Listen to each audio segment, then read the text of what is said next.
High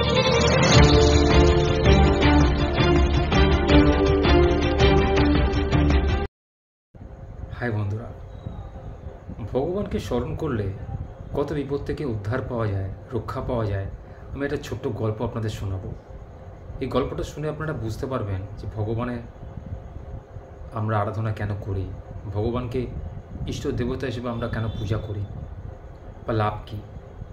প্রতিটা ক্ষেত্রে বিপদ থেকে ভগবান কেমন কী করে বাঁচাতে পারে আমাদের, আমি একটা ছোট্ট গল্প আপনাদের শেয়ার করব।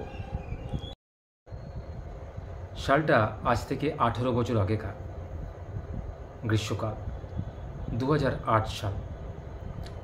তো এই বছরে আমি একটি NBFC কোম্পানিতে জব করতাম। তখন আমাদের এক ব্রাঞ্চ থেকে অন্য ব্রাঞ্চে টাকা নিয়ে যাওয়ার একটা প্রবণতা ছিল, চলছিল। যে ব্রাঞ্চে টাকা কম সেই ব্রাঞ্চে অন্য ব্রাঞ্চ থেকে টাকা আনাতে হতো, কিছু প্রজেক্টে টাকাটা খাটবে বলে। তো আমার উপর দায়িত্ব পড়েছিল, যেহেতু আমি হেড ছিলাম, 10 লাখ টাকা একটি মারুতি ভ্যানে করে সঙ্গে একটি সিকিউরিটি গার্ডকে নিয়ে অমুক ব্রাঞ্চে পৌঁছতে হবে। ব্রাঞ্চটা পশ্চিম মেদিনীপুরের নন্দকুমারে, এবারে ব্রাঞ্চটা ছিল হাওড়ায়। এবার ধরুন এতখানি রাস্তা আমি যাব অত টাকা নিয়ে। তখনকার দিনে আজ থেকে 18 বছর আগে 10 লাখ টাকার কিন্তু ভ্যালু ছিল, যদিও এখন সেই ভ্যালু কিন্তু অনেক কমে গেছে। তো যেহেতু দুপুরবেলা, প্রচণ্ড গরম, 3টের সময় আমাদের গাড়ি ফাঁকা রাস্তা দিয়ে হুড়ুর করে ছুটছে। তার গতি মোটামুটি 70-80 কিলোমিটার প্রতি ঘন্টা। ড্রাইভার ভালোই গাড়ি চালাচ্ছিল। হঠাৎ করে প্রায় 35 থেকে 40 কিলোমিটার যাওয়ার পরে আমাদের গাড়িটা একটু বিগড়ে গেল। মনে একটা সংশয় জাগলো আমাদের, হঠাৎ করে গাড়িটা রাস্তার মধ্যিখানে বিগড়ে গেল কেন। ড্রাইভার দেখলাম ক্রমশ গাড়ির গতিটা কমিয়ে গাড়িটাকে একটা সাইডে দাঁড় করিয়ে দিল। আমরা জিজ্ঞেস করলাম, কী হলো ভাই, গাড়িটা দাঁড় করালে কেন তুমি? আমাদের পৌঁছতে হবে টাইমের মধ্যে, নাহলে আমাদের মালিক রাগ করবে। বলছে এই গাড়ি আর যাবে না। যে কেন? তখন সে দেখালো যে বিভৎস অবস্থা, যে কেউ থাকলে মনেতে ভয় এসে যাবে। দুপুরবেলা, চারদিক শুনশান, কেউ কোথাও নেই। এদিকে তাকাচ্ছি কেউ নেই, ওদিকে তাকাচ্ছি কেউ নেই, শুধু ধুধু করছে রাস্তা, হাই রোড, এপাশ ওপাশে জঙ্গলে ভরা। আজ থেকে 18 বছর আগে ন্যাশনাল হাইওয়ে অতটা উন্নতি হয়নি। তো দেখলাম গাড়ির সামনের ডান দিকে চাকার যে অ্যাক্সেল, সে অ্যাক্সেলের 3টে নাট বোল্ট খুলে চলে গেছে। গাড়িটা যাবে না। আমাদের কাছে এক্সট্রা কোনো টায়ারও ছিল না বা চাকাও ছিল না, যেটা লাগিয়ে আমরা কাজটা সেরে আবার গন্তব্যস্থলে পৌঁছবো গাড়ি চালিয়ে। মনে খুব সংশয় হতে লাগলো, কী করব, কেউ কোথাও নেই। এবং ড্রাইভারকে জিজ্ঞেস করলাম, ড্রাইভার আর কোনো উপায় নেই? বলছি আছে একটা উপায়, তবে এখান থেকে 5 কিলোমিটার থেকে 6 কিলোমিটার দূরে একটা গ্যারেজ আছে, সেখান থেকে আমাকে তাহলে মেকানিক এনে এটা ঠিক করাতে হবে। তার জন্য সময় লাগবে, আমাকে হেঁটে যেতে হবে।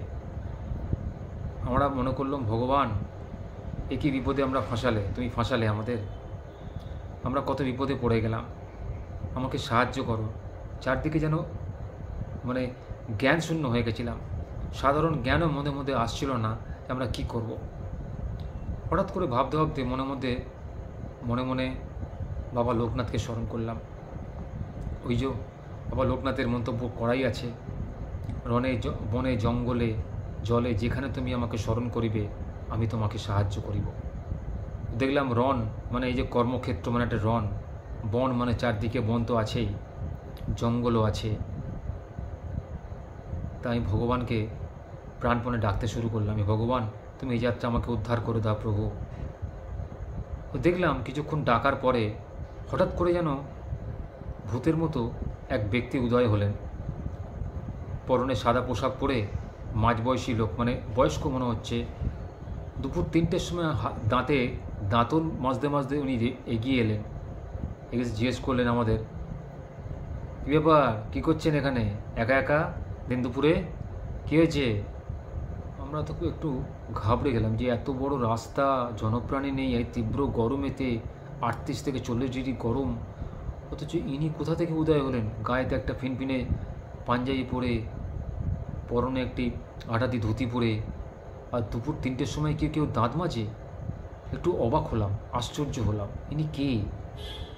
তো আমরা বললাম ভয়ে দেখুন আমাদের এরকম অবস্থা, গাড়িটা খারাপ হয়ে গেছে কিন্তু কোনো মেকানিক পাচ্ছি না, এটা সারিয়ে যাব।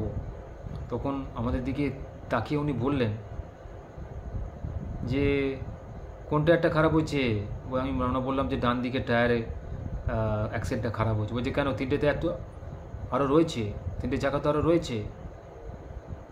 তো 3টে চাকা থেকে একটা করে নাটবল্ট খুলে নিলে ওটাতে লাগিয়ে নিলেই হয়। এই কথাটা শুনে না আমাদের মনের মধ্যে যেন একটা বিদ্যুৎ চমকে গেল।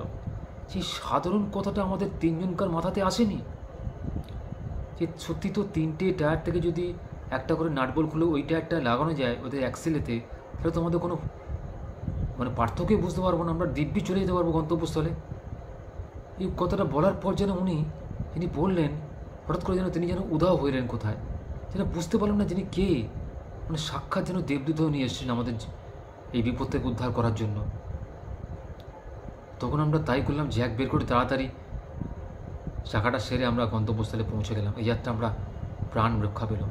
একবার ভাবুন তো, ওই রাস্তাতে দুপুরবেলা দাঁড়িয়ে যদি কেউ আমাদের ভয় দেখিয়ে 10 লক্ষ টাকা লুট করে নিয়ে চলে যেত, আমি কাউকে কিছু কৈফিয়ত দিতে পারতাম? কারণ সইটা আমি করেছিলাম, টাকাটার দায়িত্ব আমার উপরেই বর্তে ছিল, আর কারোকে কোম্পানি ধরতো না, আমাকে ধরতো। সেই যাত্রা যেন ভগবানের দূত হয়ে উনি আমার জীবনে এসেছিলেন। তো সেই থেকে আমি লোকনাথ বাবাকে আমি বিপদে আপদে স্মরণ করি। আপনাদেরও বলি, ভগবানকে স্মরণ করুন, বিপদে আপদে কিন্তু ভগবানই আপনাদের দেখবে। মন দিয়ে যদি ভগবানকে ডাকা যায় না, ভগবান ঠিক আপনাদের সাহায্য করবে। তবে হ্যাঁ, আপনাদের কিন্তু সৎ পথে থাকতে হবে। সৎ পথে প্রদীপ জানবেন খুব ধিকি করে জ্বলে, আর অসৎ পথের প্রদীপ জানবেন দপ করে জ্বলে ওঠে, আবার দপ করে নিভেও যায়। তো জীবনে বাঁচুন সৎ হয়ে, অসৎ হয়ে নয়।